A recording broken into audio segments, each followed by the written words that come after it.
Bienvenidos al podcast de la Iglesia Bíblica Bautista Antioquía, donde cada semana estaremos compartiendo la palabra de Dios con usted.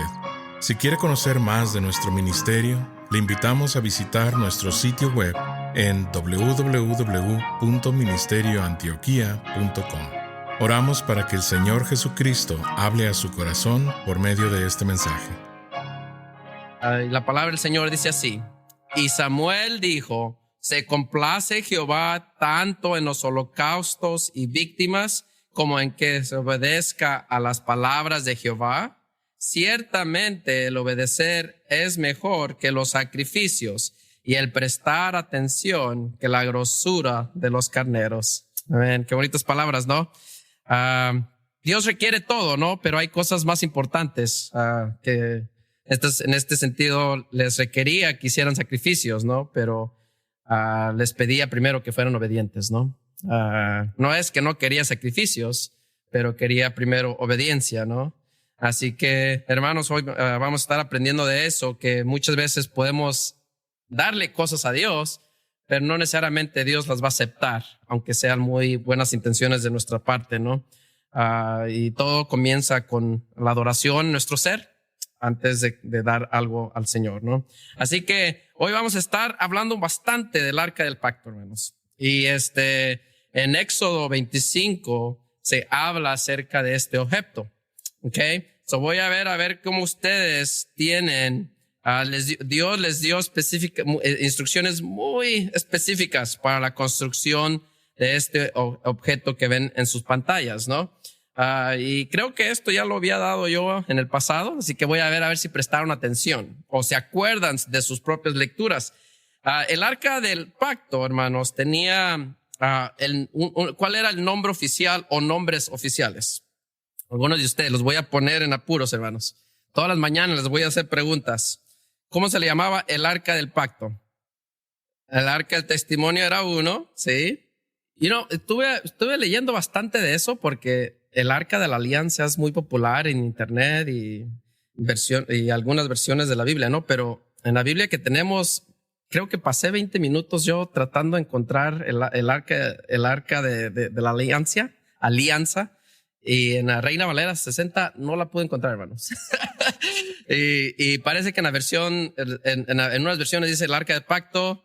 No, disculpe, el Arca del Testimonio con el Arca de la Alianza. Es como que la misma versión, pero dependiendo de qué versión de la Biblia lea, o de español a inglés, o se va a diferir, ¿no? Pero en la Reina Valera 60 me sorprendió que no estaba esa, pero se le conoce como el Arca de la Alianza también. Ok, tiene otros dos que estoy esperando. Está el Arca del Pacto, el Arca del Testimonio, el Arca de la Alianza, que ya platiqué. ¿Y qué otros? ¿Cómo se le conocía también, hermanos? El Arca de Jehová y el Arca de Dios. Todos esos nombres están escritos en la Biblia para describir el objeto que acabamos de ver, ¿no? Se puede leer en varios pasajes, diferentes pasajes, estos 4 nombres, pero todos se refieren al mismo. Nuevamente, el Acta de la Alianza no la pude encontrar en la 60 y yo la quería buscar porque también yo la conocía y quería traer la referencia bíblica, pero no la pude encontrar hasta que me puse a leer otras versiones y ahí es donde se encuentra, ¿no? Pero bueno, all right. ¿Y de qué estaba construida, hermanos? De madera de acacia. ¿Y qué más? Oro, cubierta. ¿En dónde? Cubierta de oro, ¿dónde? Por dentro y por fuera, ¿no? Eso se encuentra en Éxodo 25:10, ¿no? Estaba construida de madera de acacia y estaba revestido, ¿no? De oro puro, tanto por dentro como por fuera. Era una caja pesada, ¿no? El símbolo, hermanos, ¿qué representaba el Arca del Pacto? La presencia de Dios, ¿no? Eso representaba Dios mismo ahí en ese lugar, ¿no? Entonces, era un lugar santo, era un objeto santo, ¿no? Y tenían los israelitas instrucciones muy, muy especiales para tratarlo, ¿no? Y guardarlo, ¿no? Entonces, era muy preciado, era muy, muy, muy simbólico. Ok, y el contenido, ¿qué contenía dentro de la caja, dentro del arca del pacto, hermanos? ¿Qué se guardaba dentro? Si es que se guardaba algo. El maná y la vara de varón y los 10 mandamientos, ¿no? Las tablas de los 10 mandamientos. Ustedes mencionaron primero las dos las dos de que se añadieron después, ¿no? Pero en realidad lo original fueron para guardar los 10 mandamientos o el testimonio de Dios, ¿no? Que Dios les dio. Por eso se le llama el testimonio, el pacto, el arca del testimonio, ¿no? Porque Dios les dio el testimonio de los 10 mandamientos. A ver, una que a ver si se acuerdan. El bastón de Aarón, ¿de qué árbol era? ¿Qué tipo de árbol se tomó? ¿De qué árbol tomó el bastón Aarón? Almendra. ¿Por qué, hermanos? ¿Por qué sabemos eso? Floreció y comenzaron a salir almendras. Entonces los israelitas la tomaron, le comenzaron a dar ramitas y todo a los esos. Le dijo, no, vuelvan a poner allá. Comenzó a retoñar y yo eso no lo sabía, por cierto, no, o más bien no lo había prestado atención, ¿no? Comenzaron a salir almendras, hermanos, una vez puesto allá adentro. Así que, bueno, veo que sí leen la Biblia, hermanos. Y algunos lugares que ha habitado, que lo pusieron a guardar los israelitas, hermanos. El acta del pacto, como saben, salió desde el desierto, anduvieron en el desierto. Bueno, el desierto no, pues, porque estuvieron rodeando todo el desierto, pero lugares específicos donde descansó. En Hebrón, sí. En Silo, en Jerusalén, en Gilgal, Betel y Kiriat Jearim, ¿no? En esos lugares descansó, ¿no? En Gilgal, recuerden que fue al cruzar el río Jordán. Ellos hicieron su base, los israelitas, antes de conquistar toda la tierra, ¿no? Después que cruzaron el río Jordán, se quedaron en Gilgal, ¿no? Y después pasaron a otros lugares, pero permaneció más tiempo en Silo, hermanos, que era donde permaneció el lugar santísimo, ¿no? Por mucho tiempo, ¿no? Conquistando la tierra de Canaán, ¿no? Pero bueno, eso es el arca del pacto, hermano. Si quería, el motivo por qué se los puse es porque de eso se trata esta lección, ¿no? De cómo es que se debía trasladar de un lugar a otro, ¿no? Y vamos a estar aprendiendo de eso. Ok. Okidokes. Para empezar la lección, hermanos, tenemos que el arca de pacto estaba en Kiriat Jearim, hermanos. ¿Y por qué estaba allí? ¿Algunos recuerdan? Amén. Los filisteos la tenían, hermanos, en la batalla de Afec, ¿no? A los hijos de Eli decidieron que el arca les traería suerte y ganarían la batalla, ¿no? No consultaron a Dios, no se los pidió Dios, pero ellos dijeron, bueno, ¿sabes qué? Este es un objeto santo, la presencia de Dios misma, vamos a ganar la batalla. Desafortunadamente no consultaron a Dios y fueron a la batalla y los filisteos la obtuvieron, ¿no? La robaron, la quitaron y se la llevaron a su tierra. Y como ya comentó la hermana, por 7 meses estuvo de un lugar a otro en la tierra de los filisteos y en cualquier lugar que iba, Dios castigaba al pueblo, ¿no? A donde estaba el arca del pacto, ¿no? Y ya después de 7 meses, les tardó 7 meses para darse cuenta que tenían que regresarla, ¿no? Hay veces nos va mal, hermanos, ¿no? Una vez y otra vez y sabemos que estamos haciendo algo mal, pero seguimos haciéndolo, ¿no? Hasta que nos damos cuenta que estamos pecando contra Dios y tenemos que dar otro giro, ¿no? Aquí los filisteos, hermanos, aunque no creían en Dios, bueno, sí creían en Dios, pero no lo honraban, ¿no? Sabían que Dios los iba a seguir castigando y decidieron regresarla y la llevaron a ese lugar, ¿no? Así que 7 meses, ya lo comentaron también ustedes, y allí se quedó. Recuerden que en esos tiempos David estaba huyendo de Saúl y después también Saúl murió y después estuvo David en Jerusalén, en Judá, ¿no? Fue rey de Judá y duró unos varios años en ser rey de toda la tierra, ¿no? Y ya cuando David fue hecho rey, tanto de Judá como de las otras tribus del norte, entonces él quiso llevar el arca a Jerusalén. Dijo, no, ¿sabes qué? Acá voy a hacer una casa a Dios y allí la voy a llevar a Israel donde voy a vivir, ¿no? Así que ese es el recuento de por qué estaba en ese lugar Y ahora vamos a enfocarnos en su deseo de David, ¿no? El deseo de David de llevarla a Jerusalén. Y todo empezó mal, hermanos. En 2 Samuel del 1 al 2 nos habla de ese relato. Y si alguien lo puede leer, por favor, 2 Samuel 6 al 2, del 1 al 2. 2 Samuel 6 del 1 al 2. So aquí vemos, hermanos, que David tuvo un deseo que al parecer era bueno, ¿no? Él quería llevar el arca a Jerusalén, donde iba a estar su base, ¿no? Y él quería adorar a Dios allá. Pero ya tenían muchos años que el arca del pacto, ¿no? No había sido movido de la manera como lo hacían en los tiempos de antes, ¿no? Habían pasado muchos años y al parecer David creo, bueno, tuvo que saber, pues, pero no está, ¿cómo? Se le olvidó o las emociones le ganaron, ¿no? Porque recuerde que había sido nombrado rey de todo Israel, ¿no? Él estaba emocionado. Me imagino que sus emociones le ganaron, ¿no? Y gracias Dios, y ahora voy a llevar tu arca allá. Pero noten en el versículo, hermanos, que dijo que pusieron el arca de Dios sobre un carro nuevo. ¿Qué tiene de malo eso, hermanos? Aquí está la foto nuevamente, hermanos. Había un propósito de por qué les pidió que hicieran esos 4 anillos con esa vara sobre los anillos. No se le podía tocar al objeto, al arca, pero tampoco se le podía poner sobre algo para trasladarla, ¿no? Los sacerdotes, los levitas, los de la descendencia de Aarón, de los hijos de Aarón, de Coat, eran los únicos designados a cargarla. Y aunque tuvieran carros y aunque los demás iban marchando en carros, caballos, lo que sea, ellos tenían que ir caminando caminando enfrente de la congregación, ¿no? Ahí vemos que ese fue el primer error. Y quizás ellos lo vieron como, nos regresaron el arca en un carro, vamos a tirar ese carro, vamos a hacer uno nuevo.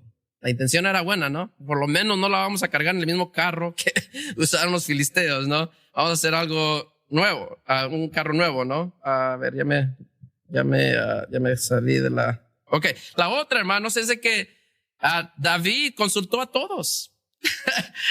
Consultó a los sacerdotes, al pueblo mismo, y les dijo, si os parece bien, si es la voluntad de Dios nuestro Dios, traigamos el arca de nuestro Dios a nosotros. Y dijo toda la asamblea que se hiciese así, porque la cosa parecía bien a todos el pueblo. Les pareció bien a ellos, era buena idea, y tenían aquí la clave, si es la voluntad de Dios. El problema es que no preguntaron a Dios si era la voluntad de Él. Tenían el concepto bueno, tenían la idea buena, pero no hicieron lo que tenían que haber hecho. Hay veces que nosotros hacemos ciertos planes o tomamos ciertas decisiones pensando que es voluntad de Dios. Si es la voluntad de Dios, que me den este trabajo, y me ofrecen ese trabajo y pienso que es la voluntad de Dios, ¿no? Pero si es la voluntad de Dios, tal cosa, ¿no? Y que me aprueben ese préstamo. Y le aprueban el préstamo, pero era la voluntad de Dios, no necesariamente, ¿no? Tenemos que tener cuidado con ese tipo de actitudes. Porque aquí la tuvieron, ¿no? Si es la voluntad de Dios y si les parece a todos, hagamos esto, ¿no? Hay que analizar muy bien, hermanos, la escritura primeramente, la palabra de Dios. Hay que orar y hay que escudriñar si esa es la voluntad de Dios, ¿no? No todo lo que pedimos en el nombre de Dios nos conviene, hermanos. No todo lo que decimos, si es la voluntad de Dios, nos conviene o es necesariamente lo que Dios quiere para nuestras vidas. Yo desafortunadamente he cometido muchos errores así. Hay veces, si es la voluntad de Dios y me llega eso y lo hago, ya uno se da cuenta ya después, ¿no? Digo, wow, debí de haber orado más. El problema es que no estamos conectados con Dios cuando dejamos de ver esa voluntad de Dios, ¿no? Entonces, la voluntad era buena, hermanos. El deseo era bueno. El plan era bueno. Pero era de acuerdo a lo que ellos le parecían. No era de acuerdo a lo que Dios había establecido. El número 7:9, si alguien lo tiene, Y si lo puede leer, Números 7:9. Números 7:9. Amén. Allí estaba el contexto, hermano. Estaban los israelitas con carros y cosas así marchando, pero ahí nuevamente lo repito, ¿no? El arca debe ser marchada caminando solamente por los hijos de Coat, ¿no? Por los descendientes de Coat, ¿no? Que era descendiente de Aarón, que era levita. Entonces, hermanos, ellos fueron escogidos para el servicio del santuario, ¿no? Ellos fueron escogidos para el sacerdocio, y este objeto era algo muy especial para los levitas y para Dios mismo, y les tenía esas reglas, ¿no? Que debían moverse. Y eso vamos a hablar un poquito más adelante, ¿no? Cuando vamos a ofrecer algo a Dios, los sacrificios de Dios. Y el versículo de la semana también lo establece, ¿no? No se trata de hacer sacrificios, se trata de tener un corazón que agrada a Dios primeramente, ¿no? Así que a eso lo vamos a tocar un poquito más a fondo. Pero sí, hermanos, el primer error fue ese. Primero, que no escogieron las personas correctas, no consultaron las personas correctas, no consultaron a Dios, no eligieron las personas correctas para cargar el arca, y no escogieron el método correcto tampoco de cargar el arca del pacto, ¿no? Así que varios errores allí que vamos allá. Pero bueno, otro más todavía, hermanos, más grave, es el siguiente. Segunda de Samuel 3-7 se relata el desastre de Usa, ¿no? Ya hablamos de que primero lo pusieron sobre un carro nuevo, ¿no? Eso era un error grave. Pero algo más grave, hermanos, fue el siguiente, ¿no? Mientras iban marchando y cantando y las trompetas y todo el mundo allí jubiloso, hermano, Usa, al parecer, era un camino con piedritas, qué sé yo, con huecos, qué sé yo, donde el carrito se estaba ahí temblando, ¿no? Y Usa pareció que se iba a caer el arca, ¿no? Entonces, ¿qué es lo que hacemos cuando vemos que algo se va a caer? Todo mundo lo hacemos, hermano. Es una reacción humana, ¿no? Un instinto humano, se va a caer, lo sostengo, ¿no? Un poquito me voy a salir del tema, ¿no? Mi esposa, yo no conozco otra persona en el mundo con mejores reflejos que mi esposa, hermanas. Con los niños, era una leona esa mujer. Si el niño se iba a caer, ella, yo no sé cómo hacía, con la espalda toda tiesa, arrancaba y agarraba al niño, ¿no? Yo soy todo lo contrario, hermanos. Yo me tardo en reaccionar, ¿no? Los reflejos míos, pero mi esposa debo de honrar a las mujeres, porque creo que así es toda mamá, ¿no? Para proteger un niño, está siempre pendiente. A medianoche está con un ojo dormido, pero con un oído tapado, pero con el otro mirando los niños, ¿no? Y ella tiene reflejos y instintos de mamá que yo no le llego, no tengo ni el 10%, ¿no? Pero aquí, hermanos, Usa, a parecer de él, el arca se iba a caer si él no la tocaba, ¿no? Si no la sostenía. Y él extendió su mano al arca de Dios, algo que a parecer era bueno, y la sostuvo, porque los bueyes tropezaban. Pero vemos aquí lo siguiente, hermano, y el furor de Jehová se encendió contra Usa, y lo hirió ahí Dios por aquella temeridad, y cayó allí muerto junto al arca de Dios. Uno lo lee y dice, wow, pero ¿para tanto? Pero ¿por qué, hermanos? Ya lo tocamos un poco. Era la misma presencia de Dios ese objeto, hermanos. Era santo y nada lo podía tocar porque Dios no quería que lo contaminaran. Era un objeto muy especial. Era el símbolo de la misma presencia de Dios. ¿Y quién se puede acercar a Dios, hermanos? ¿Quién puede tocar a Dios? Nadie, ¿no? Entonces, por eso les dio esas instrucciones, hermanos. Y ellos lo sabían. Nuevamente, tenían muchos años ya sin moverla así de esta manera que la están moviendo ahora, pero ellos sabían que era la misma presencia de Dios. Y a Dios no se le puede tocar, a Dios no se le puede ver, por decirlo también así, ¿no? Les dijo, este es algo santo y nada del mundo lo puede tocar. Por eso les dio instrucciones de cómo se debía construir para que no la tuvieran que tocar, ¿no? Dios lo hirió a muerte, hermanos, y ahí quedó muerto, ¿no? La reacción de, bueno, antes de hablar de David, vemos aquí que la sinceridad, hermanos, y los motivos más honorables no son suficientes, ¿no? Uno puede hacer las cosas con honestidad, supuestamente, con los buenos motivos, pero si no es la voluntad de Dios, hermanos, por los motivos no llegan a segundo plano, ¿no? Debemos escudriñar la palabra de Dios, debemos orar a Dios y ver que esa es la voluntad de Dios, ¿no? Aquí tenemos a Héctor detrás de mí, detrás de ustedes. Él se va a casar ahora, ¿no? Él tuvo que haber orado bastante por una mujer que agrada a Dios, ¿no? Una mujer de Dios, una hija de Dios, pero lastimosamente muchas veces nosotros, hay veces las emociones nos ganan, ¿no? Pensamos que no tiene nada de malo y que más adelante Dios lo puede cambiar o cosas así, ¿no? Por eso, antes de tomar decisiones, y esa es una decisión muy grande, ¿no? Cuando alguien se va a casar, ¿no? Antes de decidir casarse, uno debe de orar a Dios y ver si esa es la voluntad de Dios, ¿no? Ya mencioné algunas decisiones que quizás yo he tomado en mi vida, ¿no? Donde por decir que si es la voluntad de Dios, que me ofrezcan esto o que me aprueben esto, y después me doy cuenta que en realidad ese era un deseo más mío que de Dios, ¿no? Entonces, hermanos, antes de tomar decisiones, antes de decidir algo, especialmente con la familia, ¿no? Hay que tener cuidado. Hay que consultar primero a Dios y ver si esa es la voluntad. Y aquí Usa también, hermanos, no solamente David, no son los israelitas, pensó que él podía guardar el arca del pacto, hermanos. Pensó que él la podía salvar, ¿no?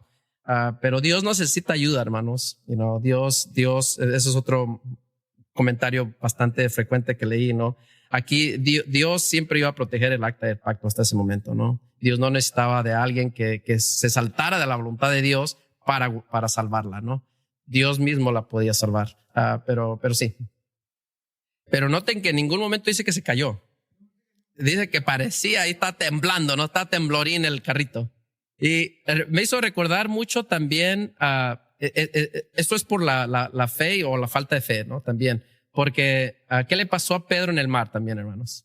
Se hundió. ¿Por qué? Me hizo recordar mucho a ese evento, ¿no? Que Dios estaba en control, Jesús mismo estaba ahí y Pedro dejó de verle, ¿no? Dejó de verle y miró la circunstancia, ¿no? Y hizo algo que no es de alguien de tener fe, pues en ese momento. Ok, vamos, sigamos, hermanos. Y David al principio se entristeció, hermanos. David se entristeció porque Jehová hirió a Usa o mató a Usa, ¿no? Aquí muchos hablan de que David incluso hasta se enojó con Dios, quizás, muy probablemente, ¿no? Se entristeció mucho y quizás en el momento no entendía por qué tanto gran castigo, ¿no? En el momento del hecho, ¿no? Y muchos hablan de comentarios que estuve leyendo, ¿no? Que quizás, aparte de de estar triste, ¿no? También quizás se molestó un poco, ¿no? Quizás no pudo entender por qué Dios en ese momento, ¿no? En el momento había castigado severamente a Usa, ¿no? Y ya después un poquito calmado, temiendo David a Jehová aquel día, dijo, ¿cómo ha de venir a mí el arca de Jehová? Esa pregunta la debió de haber hecho antes, mucho antes. Vio la consecuencia, vio que Dios castigó por no haber seguido el protocolo de Dios, las instrucciones de Dios. Quizás en el momento se sintió, un poquito enojado, ¿no? Y o confuso, ¿no? Pero después del momento, hermanos, se hizo esa pregunta o le hizo esa pregunta a Dios que debió de haber hecho antes, ¿no? ¿Cómo ha de venir en mí el arca de Jehová, ¿no? Así que vemos que David se dio cuenta de que no era Dios, sino él quien tenía la culpa. Y vemos que no culpó a nadie ya después, ¿no? Vemos que no se excusó. Vemos que no fue y estuvo allá, echando culpas, ¿no? Porque recuerde que no fue él solamente, ¿no? Recuerde que fue todo el pueblo de Israel que les pareció bien. Entonces él pudo haber dicho, pero yo consulté a los sacerdotes, yo consulté a todo el pueblo, a todos los principales, Y bueno, se pudo haber excusado, hermanos, pero no lo hizo, ¿no? Tuvo una actitud correcta de como rey, como líder, y no toda la culpa es mía, ¿no? Y eso es una lección para nosotros, ¿no? Hay veces en la familia suceden cosas, ve uno actitudes en los hijos, ve uno actitudes en los esposo o esposa, no, pero uno como líder de la familia, hermanos, la responsabilidad a veces, no a veces, siempre casi es del varón, ¿no? Porque yo como cabeza de la casa, ¿no? Debo de enseñar a mi familia y velar por ellos, ¿no? Y hay veces, en vez de criticar a un niño, a esposa o qué sé yo, debo de ver qué he dejado de hacer, ¿no? Como jefe de familia, ¿no? Aquí David se dio cuenta que no debió de haber hecho de esa manera y no culpó a nadie. Él mismo se dio cuenta, ¿no? Él estaba después ya descontento con él mismo y es cuando le pregunta a Dios cómo es que se debe de llevar. Así que se detuvo, como cada uno de nosotros, hermanos, se tiene que detener cuando vemos señales de peligro, ¿no? Esto no me va a llevar a algo bien, o esto ya me llevó a algo malo. ¿Ahora qué? ¿No? Gracias a Dios que el Señor muchas veces, o la mayoría de las veces, no nos paga como abusan, ¿no? A muchos sí lo ha hecho, hermanos. Muchos mueren porque Dios los lleva pronto, ¿no? Por un motivo, por otro, por el pecado, por rebelión contra Dios, lo que usted quiera. Algunos, Dios sabe, Dios es soberano, a quién extiende la vida, a quién no. Pero claramente cada uno de nosotros hemos sido merecedores de irnos al cielo. Si son cristianos, si son hijos de Dios, ¿no? Dios es misericordioso. Dios da la oportunidad de que uno humildemente reconozca que hemos pecado contra Dios y nos acerquemos a Él de una manera que agrada a Él, ¿no? Aquí David hizo lo correcto. David hizo eso, ¿no? En 2 Samuel 6:10-11 dice, de modo que David no quiso traer para sí el arca de Jehová a la ciudad de David. Se detuvo. Dijo, ¿sabes qué? Tenemos que llevar el arca a Israel, a Jerusalén, pero lo estamos haciendo mal. Tenemos que tener todo, pausar, una pausa, orar a Dios, consultar con Dios y después seguimos con los planes, ¿no? Y la hizo llevar a la casa de Obed-edom, el geteo, ¿no? Y estuvo el arca de Jehová en la casa de Obed-edom, geteo, 3 meses. Y bendijo Jehová a Obed-edom y toda su casa. Nuevamente 3 meses tuvo para pensar, 3 veces tuvo para meditar y planificar esto bien. Y en los siguientes versículos vamos a ver con tal detalle, tan plan, hermanos, que hasta me da envidia, ¿no? Se me vino muchos anhelos, ¿no? De la manera de cómo lo van a planificar y todo con detallitos y las personas correctas y el procedimiento correcto. Que cuando lo leí se me enchinó la piel, ¿no? De lo bonito, pues, que estuvieron planificando eso y cómo le salió todo después, ¿no? Pero aquí vemos que esta casa fue, Dios bendijo a esta casa, la casa de Obed, ¿no? Edom, no tanto por la persona, sino por el mismo presencia de Dios, ¿no? Y Dios estuvo allí con ellos y bendijo a él y a toda su casa por esos 3 meses. Vamos a leer esto, hermano, y con esto vamos a terminar con lo que hablamos ya un poquito de los ministros santificados, ¿no? Vamos a terminar con esto y vamos a leerlo. Reunió también David a los hijos de Aarón y a los levitas, y llamó David a los sacerdotes y les dijo, vosotros que sois los principales padres de las familias de los levitas, santificaos. Presten atención allí. Santificaos, vosotros y vuestros hermanos, pasad el arca de Jehová de Israel al lugar que le he preparado. Y los hijos de los levitas trajeron el arca de Dios puesta sobre sus hombros en las barras, como lo había mandado Moisés, conforme a la palabra de Dios. Rapiditamente aquí vemos 3 cosas, ¿no? Primero es de que mandó llamar a los que le correspondían cargar el arca. Número 1. Números 2, se tenían que santificar. Ya lo hablamos, ¿no? No bastaba con cargar el arca, hermanos. Bastaba que tuvieran una relación personal con Dios y que estuvieran en comunión con Dios, ¿no? Antes de cargar les pidió que santificaran, ¿no? Y después que la prepararan y la trasladaran como ellos debían de haberlo hecho, ¿no? En sus hombros, ¿no? Vemos que esta segunda vez ellos lo hicieron, ¿no? No bastaba en ese sentido la herencia, ¿no? Debían hacer santos también ellos, ¿no? Aquellos que ministran delante de Dios, hermanos, deben ser santos, apartados para ese ministerio. Y la última vez que yo he preguntado, hermanos, como se dice en el mundo, ¿no? Cada uno de nosotros hemos sido santificados, ¿no? Somos santos, hermanos, y ministramos a todos, y todos ministramos de una manera u otra. En nuestros hogares, nuestros hermanos, en los ministerios en la iglesia, en el trabajo, todos estamos ministrando, lo quiera ver o no lo quiera ver, ¿no?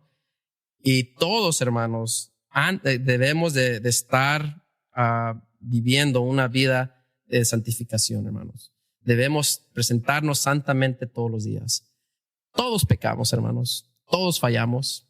Eso no es la pregunta, ¿no? La pregunta es si nosotros somos humildemente suficientes para pedir primeramente perdón a Dios, buscar su santidad, buscar que su misericordia y su gracia para que nos ayude a vivir santamente, hermanos.